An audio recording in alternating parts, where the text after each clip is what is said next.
እሰይ ሀይሚ ሰው ስታከብር እኮ ማለት ነው በቃ በስመ አብ ይለያል ማለት ነው። የእውነት ለመናገር ማለት ነው ማለት በቃ የተደረገባትን ነገር ሁሉ ነገር ረስታ ብቻ እውነት እኔ ያብሳላት በረስታ እንኳ በጣም ደንግጬ ነበረ የእውነት ለመናገር ማለት ነው።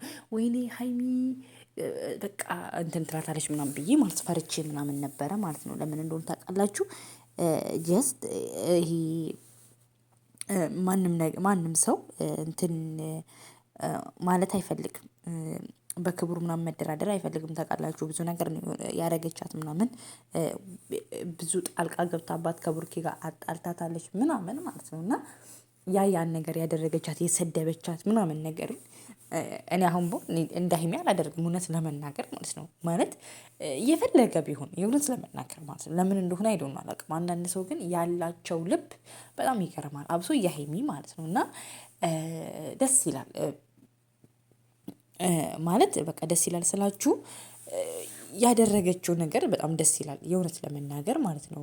ጥሩ ነገር ነው ያደረገችው ማለት ነው። እና ማንም ሰው እንትን እንደዚህ አያደርግም ሲጀመር ራሱ ማለት ግን ስትመጣ በር ስታንኳኳ ፈገግታዋ ስትቀበላት በቃ የእውነት ለመናገር ማለት ፈገግታዋ ደስ ሲል እንዴ በቃ ፍግግ ብላ የሆነ አለ አይደለ ማንም ሰው ምንም ኖርማል በቃ አብሮ ጓደኛ ማቾች ምናምን የሚመስላት ገባች ቁጭ አለች አወሩ ምናምን ስታናግራት ያለው ሞመንት ምናምን ስታስረዳት ምናምን ደስ ሲል ማለት ነው። እና ደስ አይልም እንደዚህ አይነት ነገር ማለት ነው። በቃ እሷ ራሱ ያብሳላት ራሱ በጠበቀችው ማለት ይሁን ብሩኬ እንኳን ከብሩኬ እንኳን ይቀራረባሉ ትንሽ አይደለ እንደ ሀይሚ ያናግራታል ብዬ እንኳን በፍጹም አላስብም ማለት ነው። ለምን እንደሆነ አይደለም አላውቅም።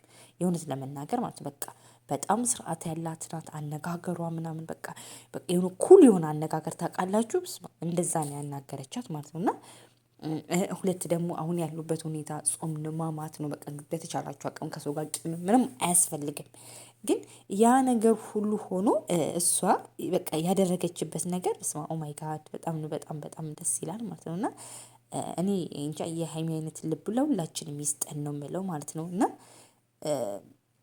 ይለያል የእውነት ለመናገር ማለት ነው። እና ከባድ ነው ማለት ማንም ሰው ያደረገብንን ነገር አንረሳም ማለት ነው። ገባችሁ አይደለ?